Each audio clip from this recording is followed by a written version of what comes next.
Welcome back to GK Today. I'm Nuzat Sana this side, your mentor and educator.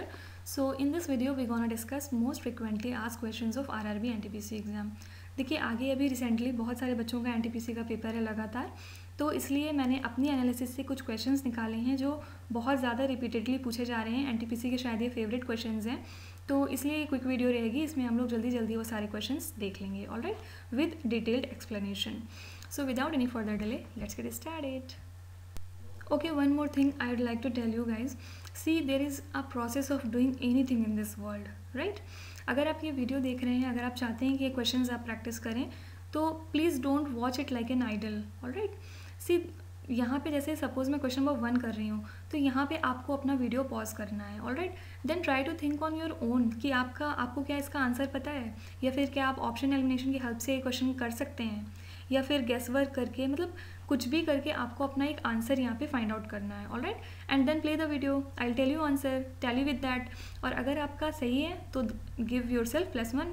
अगर आपका गलत है then reward yourself with -0.25. Alright, इस तरह से क्या होगा, जब एंड ऑफ द क्वेश्चन हम लोग पहुँचेंगे तो वहाँ पे आपका एक स्कोर बन जाएगा. राइट, और आप वो स्कोर कहीं पे नोटबुक में लिख सकते हैं अपने लिए, अपने कन्वीनियंस के लिए.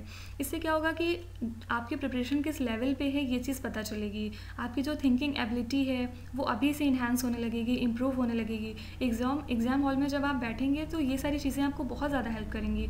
आपको बहुत मेहनत नहीं लगेगी कि क्या था इसका आंसर सोचने में, या रिवाइंड कराने में, फ्लैशबैक में जाने में, ये सब में ज़्यादा प्रॉब्लम नहीं होगी. तो ये सारी छोटी छोटी चीज़ों से आप बहुत ज़्यादा इंप्रूव कर सकते हैं. अपने मॉक टेस्ट में आप इसका रिजल्ट देखेंगे, अपने जो रियल एग्ज़ाम होगा वहाँ पे भी इसका इम्प्रूवमेंट आप देखेंगे. ऑलराइट, तो प्लीज़ जैसे मैंने आपको बताया है कि आपको वीडियो पॉज करना है, आपको अपना आंसर ढूंढना है एक, and then only play the video and tally with my answer. Okay, तो moving on with very first question, where is the headquarter of UNESCO. See first of all आपको UNESCO का फुल फॉर्म पता होना चाहिए. तो इसका full form होता है United Nations educational scientific and cultural organization. तो देखिए कई बार ऐसा होता है कि सपोज़ ये टर्म यहाँ पे दे दिया यूनेस्को, देन आपसे पूछ लेंगे इसमें ई का मतलब क्या होता है. तो अगर आपको इसका फुल फॉर्म नहीं पता है तो आप कैसे बता पाएंगे ई का फुल फॉर्म क्या होता है, या फिर एस का मतलब इसमें क्या है. राइट, और यूजुअली ये क्वेश्चंस वैसे बैंकिंग में आते हैं, लेकिन आपको भी थोड़ा सा पता होना चाहिए अगर, क्योंकि यूनेस्को आए दिन न्यूज़ में रहता है, तो इसका फुल फॉर्म उतना टफ भी नहीं है, आराम से आप याद रख सकते हैं. तो ऑप्शन है आपके जेनेवा, पेरिस, रोम या फिर वियना. तो इसका करेक्ट आंसर है पेरिस.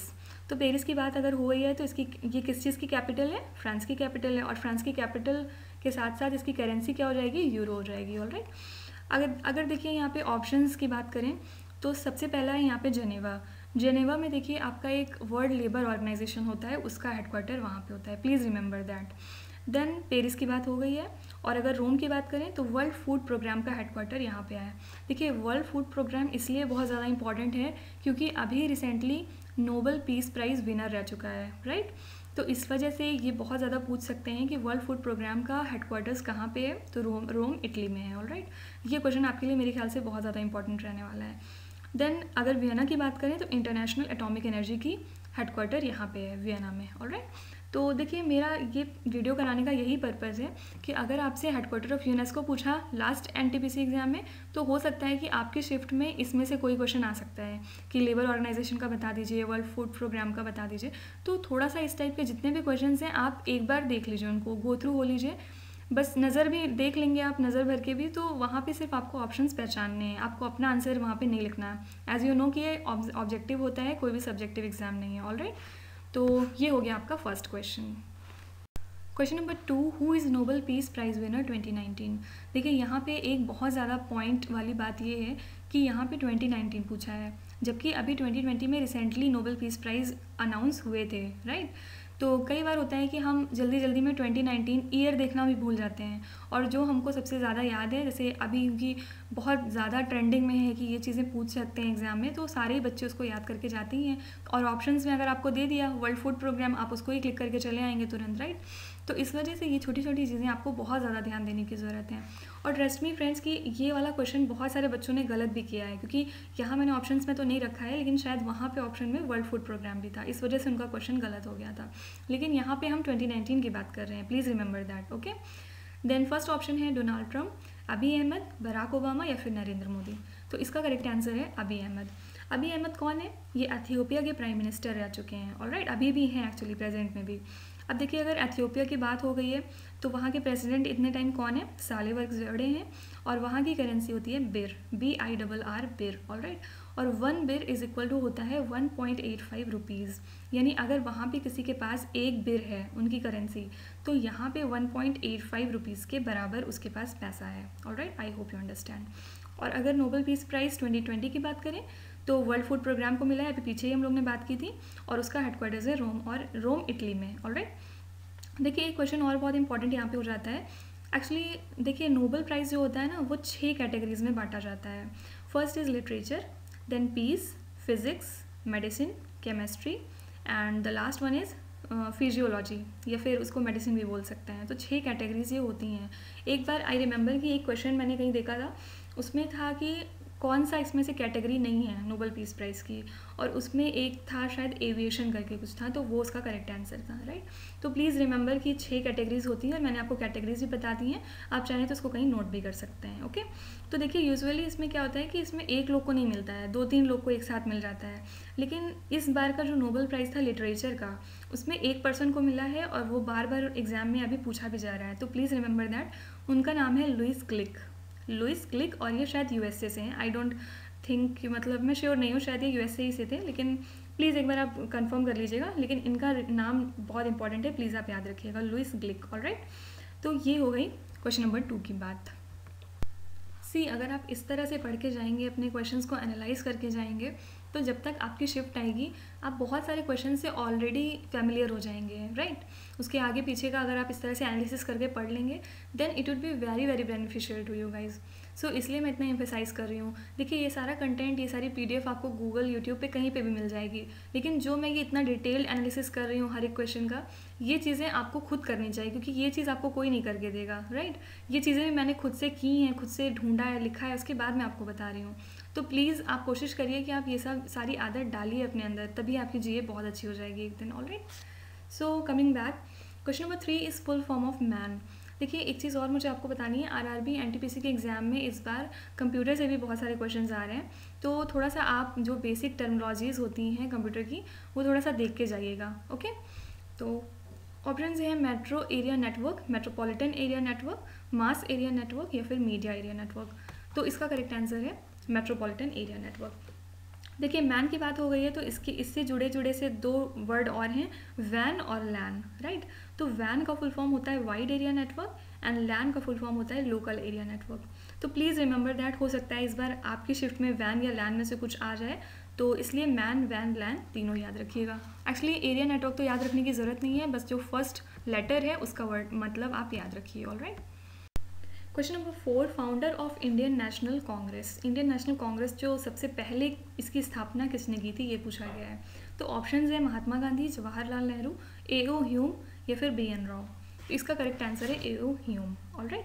तो देखिए फर्स्ट टाइम जब ये इस्टेब्लिश हुआ था तो किस ईयर में हुआ था ये भी बहुत पूछते हैं, तो प्लीज़ रिमेंबर 1885 में इसको इस्टेब्लिश किया गया था। कहाँ पे किया गया था, तो इसका करेक्ट आंसर है बॉम्बे में। देखिए अभी प्रेजेंट में उसको मुंबई बोलते हैं, लेकिन जब ये इस्टेब्लिश हुआ था तो उस टाइम पे उसका नाम बॉम्बे था, तो इसलिए अब अगर आप ऑप्शंस देखेंगे तो यूजुअली वहाँ पे बॉम्बे ही लिख के आता है, तो tick on Bombay, alright.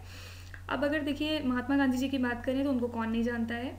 Then coming to Jawaharlal Nehru, Mahatma Gandhi ji ने non cooperation, civil disobedience, then quit India, ये सारे मूवमेंट्स उनके हैं। इसके अलावा चंपारण और जो अहमदाबाद मिल स्ट्राइक था, ये सारा कुछ उन्हीं का है, ये सारा आप जानते होंगे पहले से। देन जवाहरलाल नेहरू की बात करें अगर, तो इनका ये चेयरमैन थे किसके, यूनियन कॉन्स्टिट्यूशनल कमेटी के थे, ओके। जब कॉन्स्टिट्यूशन असेंबली बनी थी उसमें एक कमेटी थी, यूनियन कॉन्स्टिट्यूशन कमेटी, उसके हेड थे जवाहरलाल नेहरू।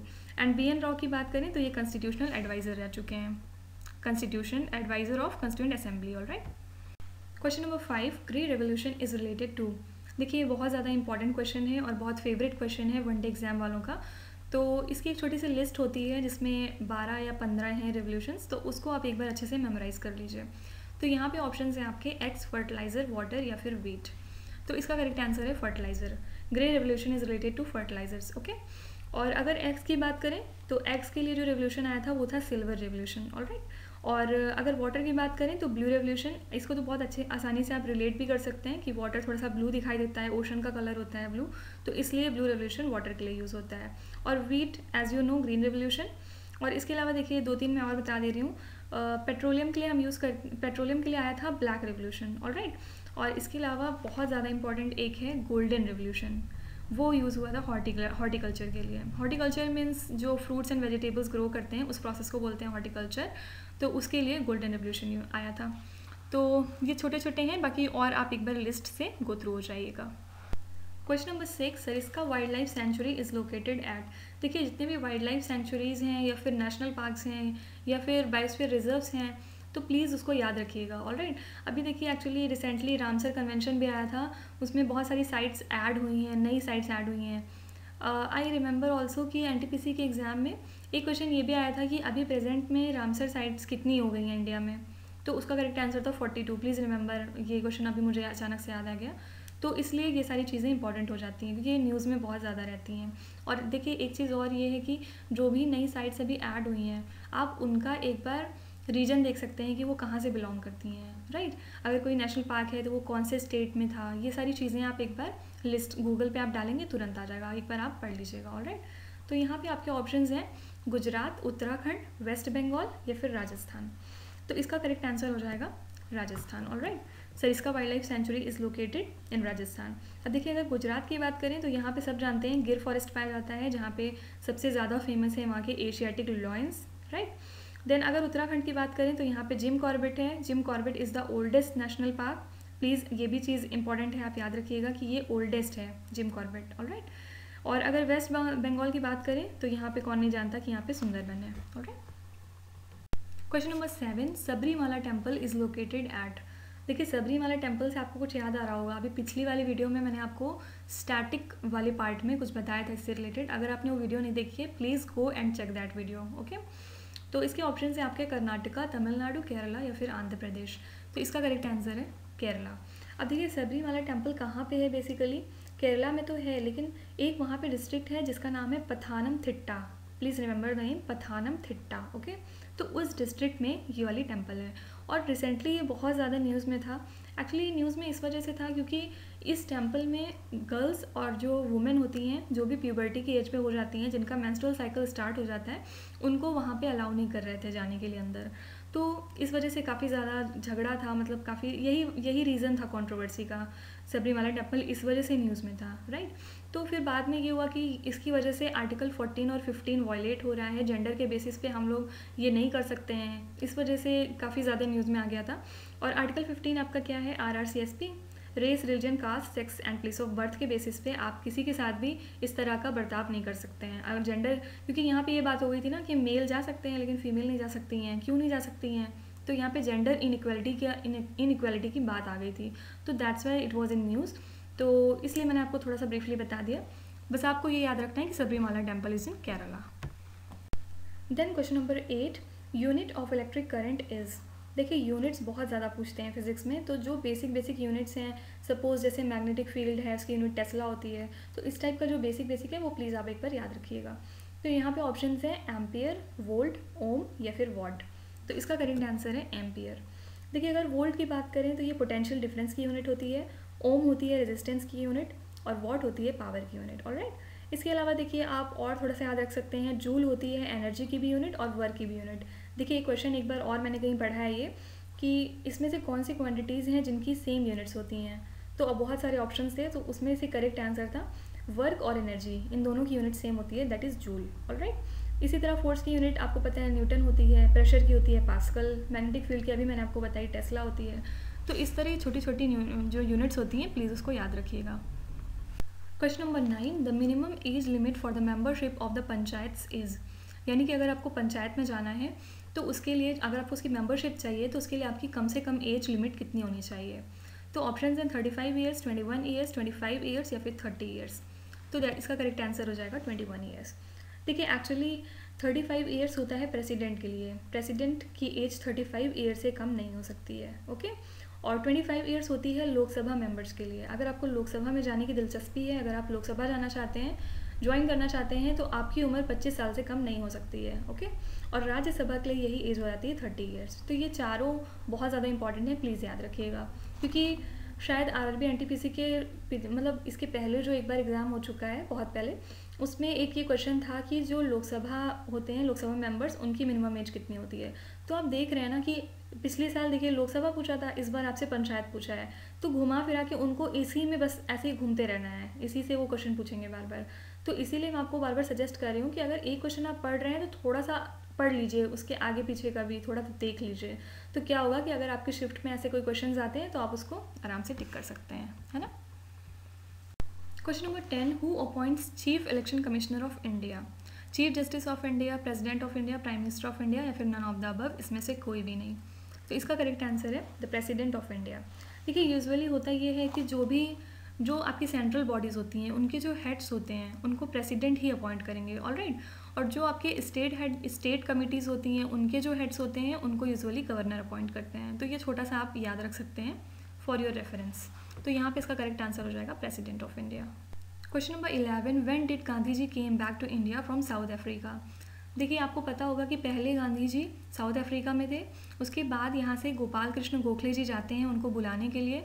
और वो इसलिए बुलाने जाते हैं क्योंकि उनको लगता है कि इंडिया की हालत अब दिन प्रतिदिन और बिगड़ती जा रही है और यहाँ पे बहुत बुरा हाल हो चुका है, दुर्दशा बहुत बुरी हो चुकी है। इस वजह से उनको ऐसा लगता है कि गांधी जी वहाँ से आएंगे तो शायद वो ये सारी चीज़ों को कंट्रोल कर सकेंगे, क्योंकि साउथ अफ्रीका में वो ऑलरेडी अपना सत्याग्रह तब तक चला चुके होते हैं, राइट। तो इस वजह से इनको बुलाने जाते हैं और ये यहाँ पे आते हैं। तो ये पूछा गया यहाँ पे कि कब आए थे, कौन सी डेट को आए थे, 9 जनवरी, 9 फरवरी, 9 मार्च, 9 अप्रैल। देखिए आप सोच रहे होंगे कि ऐसा क्वेश्चन क्यों आया है, अब वो कब आए, हमें क्या पता वो कब आए।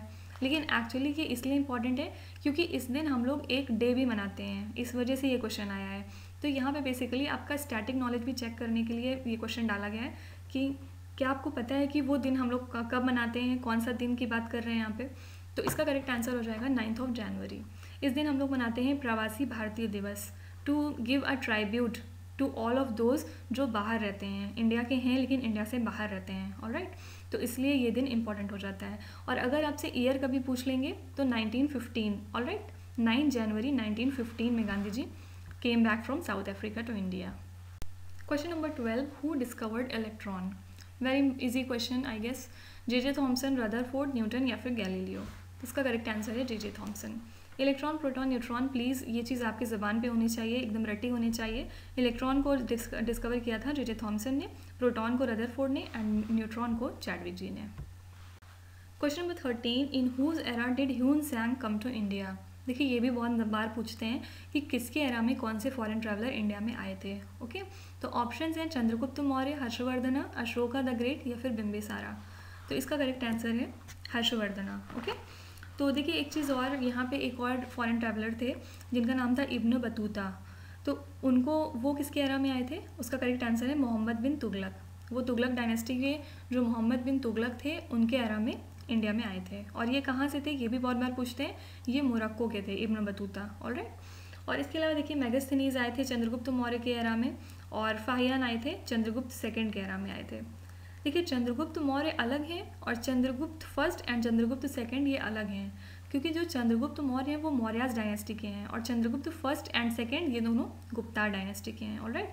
तो अगर आपसे कभी पूछें कि फाहियान किसके डायनेस्टी में आए थे तो इसका करेक्ट आंसर हो जाएगा ये गुप्ता की डायनेस्टी में आए थे, और मेगास्थनीज जो थे वो मौर्यन डायनेस्टी में आए थे, alright. Question number 14, who got the best actor award in 65th film fair awards. अभी रिसेंटली हुआ था, थोड़े दिन पहले, एक आध साल पहले आई गेस। तो उसमें पूछा गया है कि किसको बेस्ट एक्टर अवार्ड मिला था, आयुष्मान खुराना, नवाजुद्दीन सिद्दीकी, अक्षय कुमार या फिर रणवीर सिंह। देखिए अगर आप थोड़ा सा ऐसे हिंट करके याद रख सकते हैं कि जो 65th फिल्म फेयर अवार्ड था वो बहुत ज़्यादा गली बॉय के फेवर में था, तो वहाँ से आप इसका ऑप्शन टिक कर सकते थे रणवीर सिंह, क्योंकि जो बेस्ट मूवी चुनी गई थी वो भी गली बॉय थी, राइट। और बेस्ट एक्ट्रेस भी इसमें आलिया भट्ट थी, गली बॉय के लिए ऑब्वियसली। तो इसलिए गली बॉय थोड़ा छाया हुआ था उस टाइम पे 65th फिल्म फेयर अवार्ड में। तो आप ऐसे थोड़ा सा गेस वर्क भी यहाँ से कर सकते थे। और अगर आपसे पूछें कि ये कहाँ पे ऑर्गेनाइज हुआ था तो ये हुआ था गुवाहाटी, असम में, ऑलराइट। क्वेश्चन नंबर 15, ये प्रोबेबली आज का लास्ट क्वेश्चन होगा। विच player got orange cap in IPL 2020। First of all आपको ये पता होना चाहिए कि ऑरेंज कैप किस वजह से देते हैं। देखिए IPL में जो लोग भी मैक्सिमम रन्स बनाते हैं उनको मिलता है ऑरेंज कैप, ओके। तो ऑप्शन है आपके यहाँ पे MS धोनी, विराट कोहली, KL राहुल या फिर शिखर धवन। तो इसका करेक्ट आंसर है KL राहुल। ऑरेंज कैप मिली थी KL राहुल को। इसी तरह देखिए एक और कैप होती है पर्पल कैप। पर्पल कैप उसको मिलती है जो सबसे ज़्यादा विकेट्स लेते हैं, मैक्सिमम विकेट्स, तो उनको मिलती है पर्पल कैप। और इस साल IPL 2020 में ये खिताब मिला था कगिसो रबाडा को, please remember Kagiso Rabada, alright. और मैन ऑफ द मैच थे ट्रेंट बोल्ट। इसके अलावा देखिए आपसे थोड़ा सा बेसिक चीज़ और पूछ सकते हैं कि IPL 2020 इस बार कहाँ पे ऑर्गेनाइज हुआ था, तो ये हुआ था UAE में, यूनाइटेड अरब अमीराट्स में। और इसके अलावा अगर पूछेंगे फाइनल्स में कौन सी टीम गई थी, तो मुंबई इंडियंस गई थी और दिल्ली कैपिटल्स गई थी। एक चीज़ और याद रखिएगा कि दिल्ली कैपिटल्स का नाम अभी चेंज हो गया है, यानी पहले इसका नाम था दिल्ली डेयरडेविल्स, लेकिन अब इसका नाम चेंज होकर हो गया है दिल्ली कैपिटल्स, ओके। और फिर आपसे पूछ सकते हैं कि इसमें विनर टीम कौन थी, तो मुंबई इंडियंस थी ऑब्वियसली। अगर आपसे ये पूछेंगे कि मुंबई इंडियंस कौन से टाइम की विनर टीम है, मतलब कितनी बार ऑलरेडी जीत चुकी है इस बार को मिला के, तो ये उसकी 5th विनिंग टीम थी, मतलब 5वीं बार ये जीते हैं IPL, ऑलराइट, मुंबई इंडियंस। तो ये छोटे छोटे क्वेश्चन है, आई डोंट थिंक इससे ज़्यादा आपसे कुछ भी IPL के बारे में पूछेंगे। तो देखिए क्वेश्चन यहाँ पे एक था, लेकिन आपने कितने सारे क्वेश्चंस ऑलरेडी कर लिए, ऑरेंज कैप, पर्पल कैप और मैन ऑफ द मैच कौन था, ये सारी चीज़ें आपने कितने सारे क्वेश्चंस कर लिए। तो अब इससे बाहर कोई क्वेश्चन IPL का नहीं आने वाला है, alright. So that's it for this video friends, I hope you have like this session and I wish कि ये वीडियो आपके लिए थोड़ी हेल्पफुल हो और आगे के शिफ्ट के जो भी एग्जाम्स हैं उसमें आपको कहीं ना कहीं ये बेनिफिट करे, ऑलराइट। तो thank you so much for watching till the end and don't forget to subscribe to GK20 channel. Me Nuzhat Sana signing off. Bye bye.